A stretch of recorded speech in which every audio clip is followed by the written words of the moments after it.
猫といえば俊敏で運動神経がいいイメージがありますが、実は猫の割にそうでもない猫もいるんです。毛色で正確に傾向が見られると言われる猫、どんくさい猫、ドジな猫、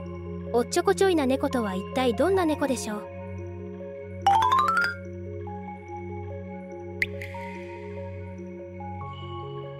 どんくさいと言われる猫には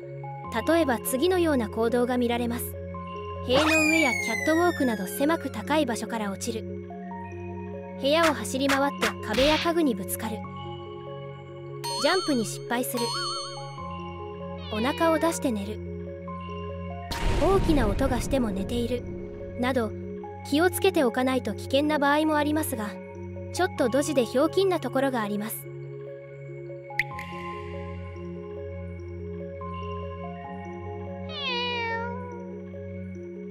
茶トラ猫とは明るい茶色の虎柄の猫ですが、人によっては茶色をオレンジと表現することもあります。野生猫の柄であり、すべての猫柄の大元であるキジトラ柄が突然変異したものが茶トラ柄と言われています。野生では明るい色は目立つため、生き残りが難しく、人とペットとして暮らす中で増えていったのではないかと考えられます。そんなルーツもあってか、茶トラは猫界一番の甘えん坊さんとされます。そしてどんくさいと言われる理由はその性格です。おおらかでのんびりやちょっと抜けているところもあり、天然とよく言われます。さらには気の小さいところがあるため、他の猫との争いを避けたがる傾向があるんだとか。また茶トラは遺伝的にオスが多いため、大きくて食いしん坊、そして甘えん坊とオスらしい性格が見られます。甘えん坊なため要求がストレートで、ご飯をおねだりするのも上手です。その可愛さに抗えず、飼い主もご飯やおやつをどんどんあげてしまいがちです。そしてその食いしん坊っぷりが肥満にもつながり、さらにどんくささに磨きがかかってしまいます。その他にも細かいことを気にしないおとぼけ行動が目立つ。おっとりしていてのんき、屈託がないとも言われています。みんなに愛されるおっちょこちょいでおとぼけで天然キャラ的な位置づけです。とにかくスキンシップをしたい茶トラ猫は好奇心も旺盛なので、肥満対策のためにも飼い主さんがよく遊んであげることが大切です。甘えん坊気質なので、飼い主さんが構ってくれないとストレスを感じてしまうこともあるので気をつけましょう。ちなみにこちらの猫は2年半以上前から私の家にやってくる地域猫です。茶トラでは珍しいメス猫なのですが、出会った頃からすり寄ってきてくれてとても懐っこいです。我が家にはすでに10匹の猫がいますので、お家に入れてあげられないのが残念ですが、とても可愛い猫です。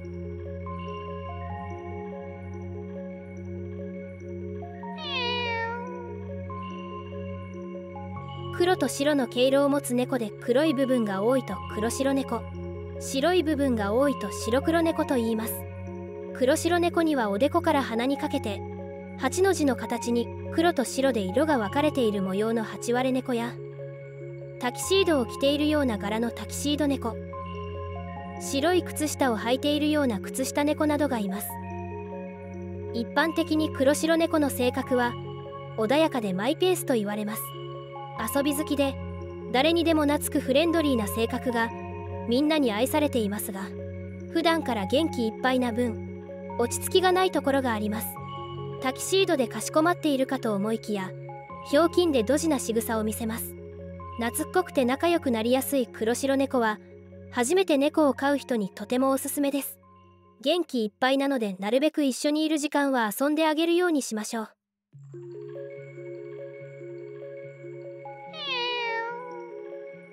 黒トラ猫とは黒に薄い縞模様がある柄で、全体的に黒いですが、根元も色が白や薄い灰色になっているため虎柄に見えます。また縞模様の出方は個体差があり、くっきり見える子もいればうっすらと縞模様がある子もいます。そしてとても珍しい毛柄でもあります。性格はとても穏やかで協調性を大切にする猫が多いです。毛色が似ていれば性格も似る傾向があるのですが、その穏やかさは黒猫とも共通しています。また問題のどんくささはと言いますと、黒トラ猫が遊びに夢中になると周りが見えなくなり、高いところから落ちてしまうようなおっちょこちょいな事故を起こすことがあるようです。黒トラ猫を飼う場合は事故を起こさないよう日頃から注意しておく必要があります。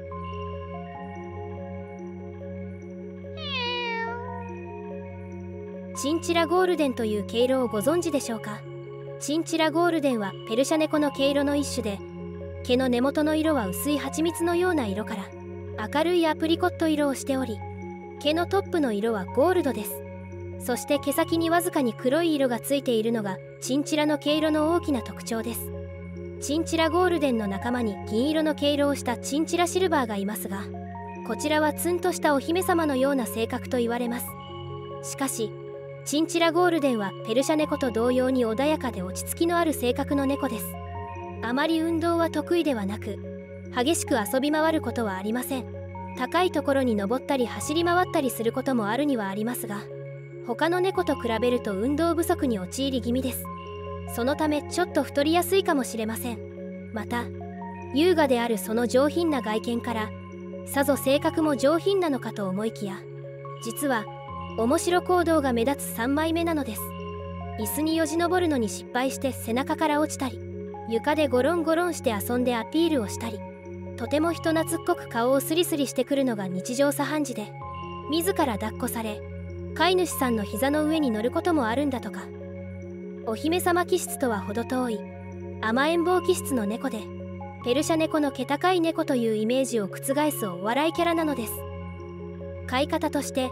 チンチラゴールデンはおとなしい性格をしているため、体格の割に運動量が多くありません。そのため肥満に気をつける必要があります。日頃から食事の量をしっかりコントロールし、脂質とカロリーを取らせすぎないようにしましょう。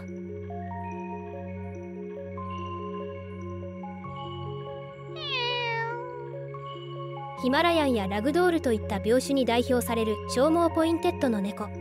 顔や耳、尻尾などにポイントカラーが入るのが特徴です。シャム柄とも言いますね。性格はとても温和でおっとりしていますが、シャム猫のような人懐っこさや陽気さもあり、抱っこや膝の上に乗るのも好きです。小さな子供の相手や他の猫との共同生活も嫌がらないおおらかな子が多いんだとか。またあまり鳴き声を上げずおとなしい傾向もあります。一方猫の俊敏なイメージとは逆でどんくさいところがあり、運動はあまり得意ではなく、激しく動き回ることも好みません。お気に入りの場所でのんびりマイペースに床を転げるようなおとなしい遊び方を好みます。あまり高いところには登らず、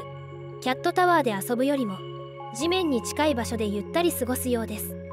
穏やかで攻撃的になることはほとんどなく、素直なため飼いやすい猫と言えます。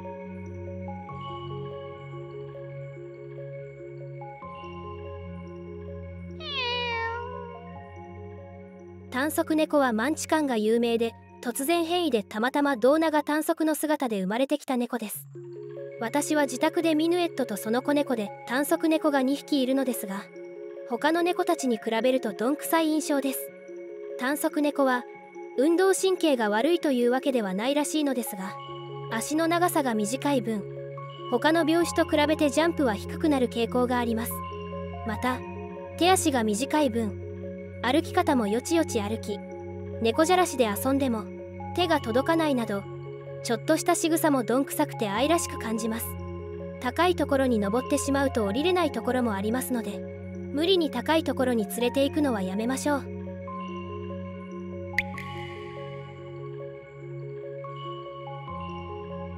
子猫の頃から運動の機会が少ないと、運動神経が発達しにくい可能性があります。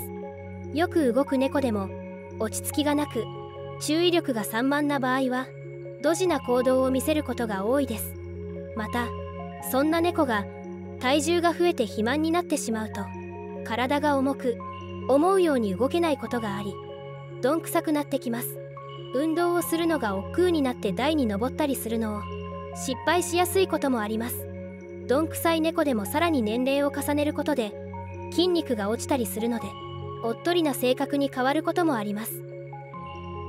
つまり猫といっても運動神経が良い猫や悪い猫など様々いて惚れ惚れするような瞬発力やジャンプ力を持つ猫もいれば、ちょっとどんくさくてハラハラしてしまう猫もいます。猫らしく俊敏に動く猫ももちろん可愛いですが、どんくさい猫も見ていて愛おしく感じます。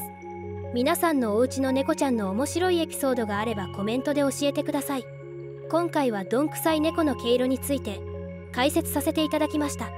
どんくさい猫についてたくさん知れたという方はグッドボタンよろしくお願いいたします。